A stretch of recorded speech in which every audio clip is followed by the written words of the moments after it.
morning, good afternoon, good evening from wherever you are in the world. Now, when you hear about the Carmelite order, what comes to mind? Sanctity, life of prayer, a school of saints.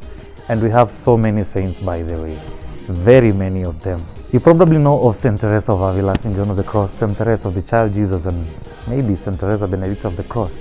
But there are very many Carmelite saints, and what we're trying to do in this series is to give you a review of the saints, especially those minor ones that you know nothing about. So what we'll be doing is a monthly review of these saints based on the month on which they are celebrated. So we are beginning with the January edition, and we are going to review the saints who we celebrated this January. Stay tuned at the end of February for another review of the saints celebrated in February. Karibuni sana, and God bless you.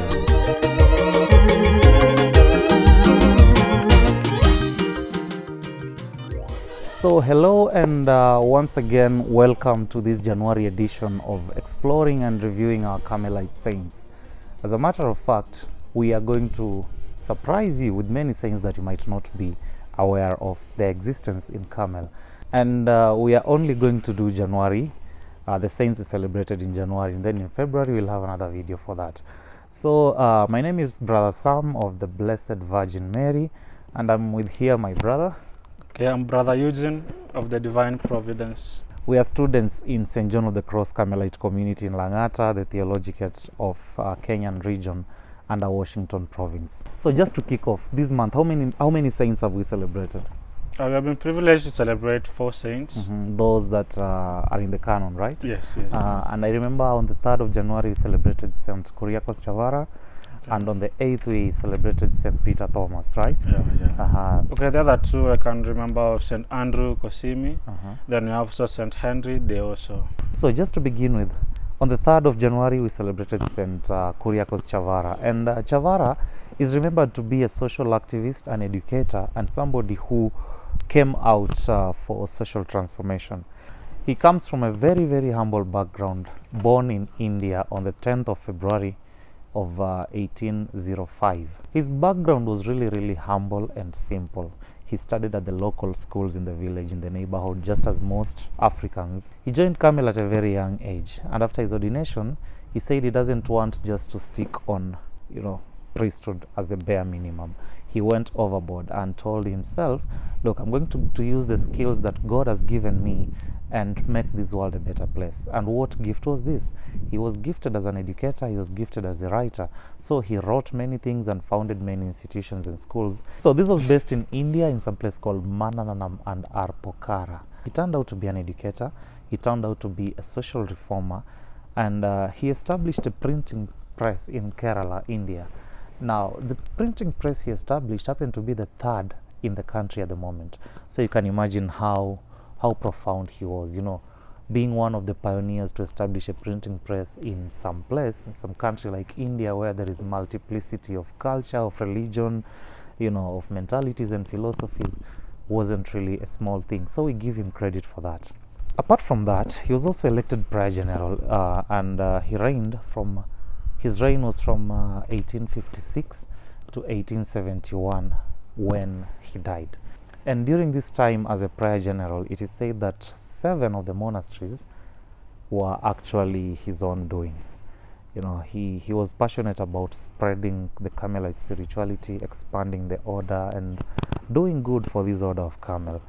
So as mentioned earlier, he died in 1871, and almost a century later, we began his process of canonization.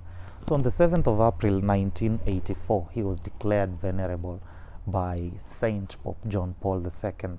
And on the February of 1986, he was beatified, declared blessed by Pope John Paul II, who is still saint. And then finally, on the November of 2015, he was canonized as Saint Kuriakose Chavara.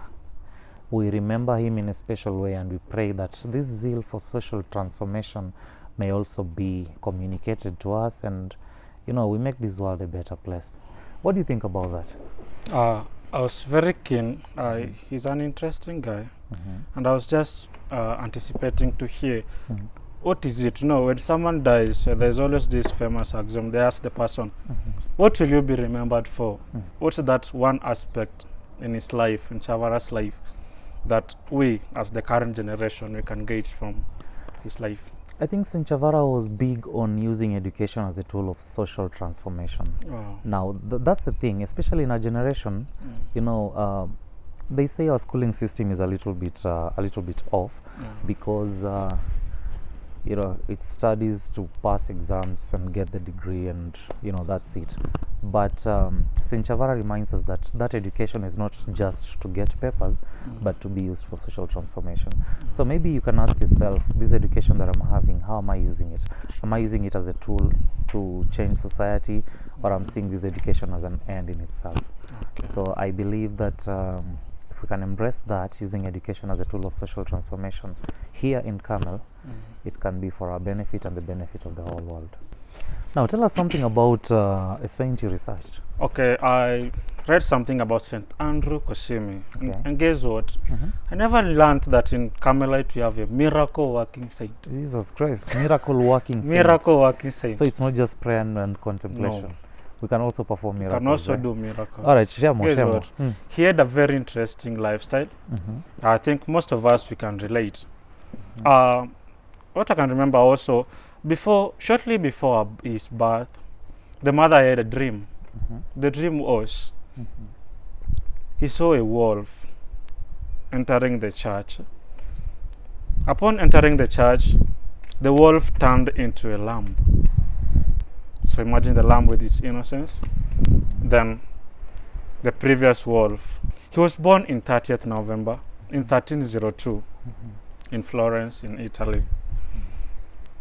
It was during that time that after his birth, he was as if he was living the dream. Remember the dream? So in his early lifestyle, he was really living like a wolf. Remember this bad company and all that.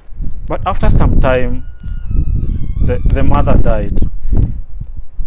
And the mother usually always prayed for him before her death.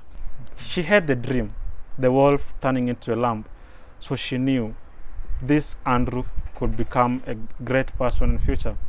And she always prayed that one day Andrew will be a servant of God, especially a priest. Andrew did not know that. So he continued this life as a wolf, in quotes, regarding the dream. So he was as if he was living according to that dream. But the mother always prayed for him, and she assured him that he'll always become a priest in one time in future. That reality hit Andrew, and he started thinking of the prayer the mother had. Andrew continued his life, pursuing vice and extravagance. He could do all sorts of evil that could exist in the world. But the mother always told him that she had dedicated him to the service of God. At the death of his mother, Andrew thought what the mother used to tell him, that he will once be a priest. So for that reason, I think that's where the story of his conversion came from. And we remember that his conversion happened one day when he went to visit a Carmelite monastery. He went to pray with them.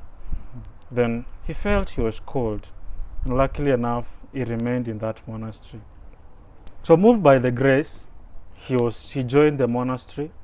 He was ordained priest in the year 1328. After his priestly ordination in 1328, Andrew was known as a holy man, a person who could foresee the future and he could heal the sick. I think this where he started manifesting his power, his gift of healing, or his miracles. And the story is even told that he was also not only healing physical sickness, but also moral illness.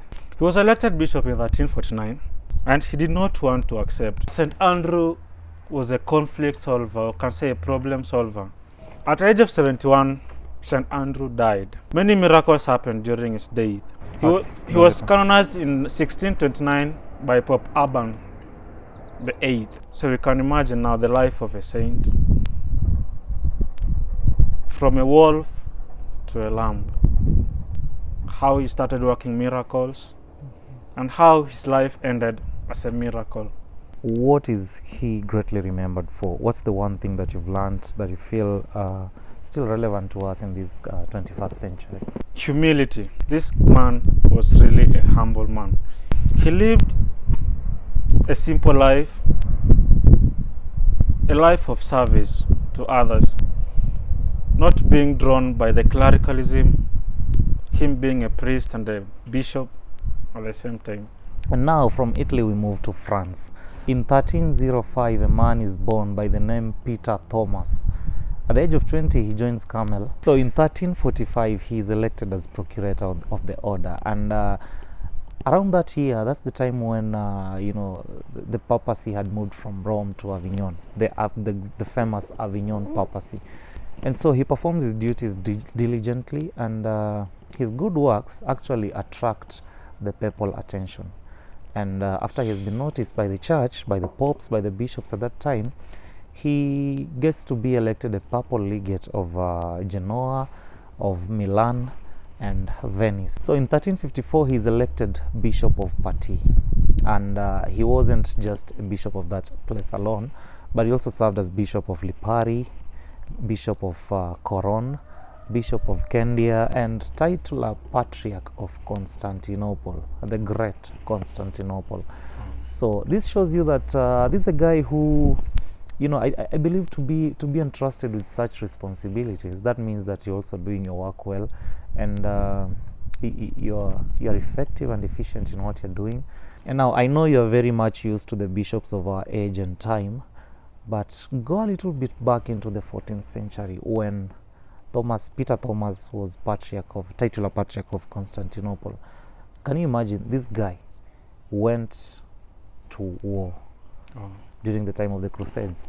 And he led a war. He was a warrior in the war as a bishop, as a titular Patriarch of Constantinople, right? Nice. And he was injured there, and that led to his death. Now, the time of the Crusades is totally a different context. If you get it out of context, it might be a little bit wrong. For fear of committing the fallacy of anachronism, let's go back to the 14th century.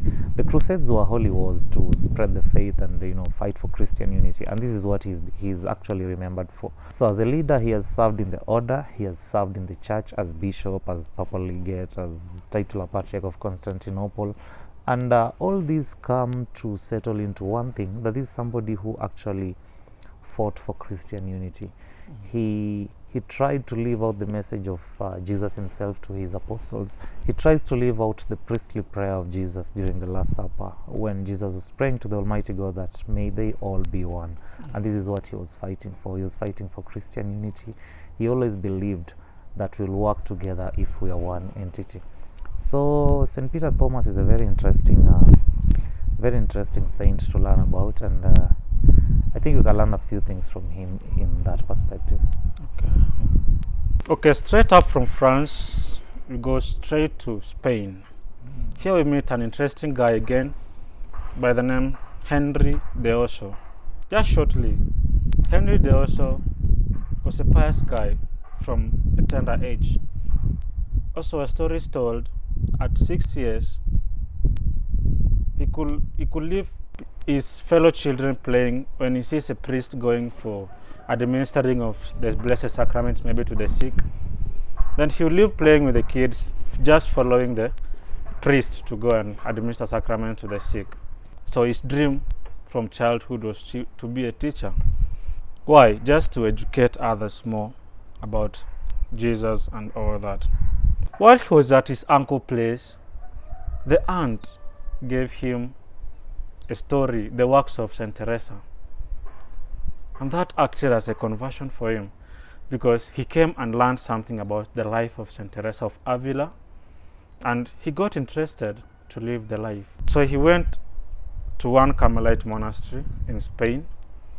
He liked their life and he decided to join them.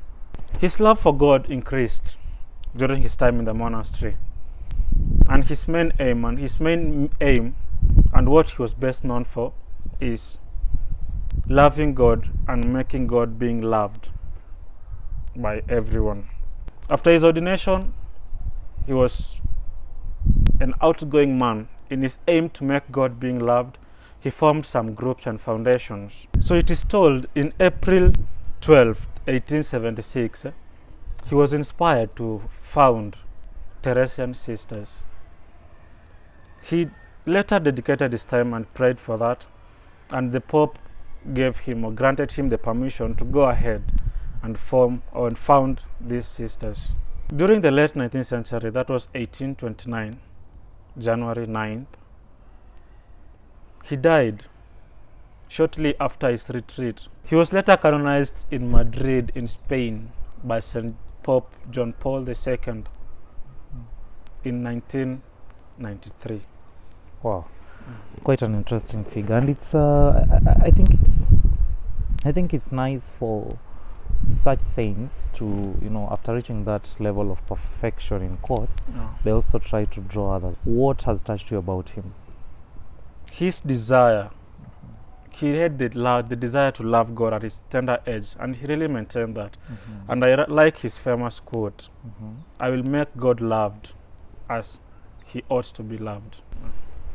Sasa, asante sana brother, thank you so much for helping us to explore and review these Carmelite saints of ours. Yeah. We'll have a February version of this, and we're going to also expose to you the saints we'll have celebrated in February.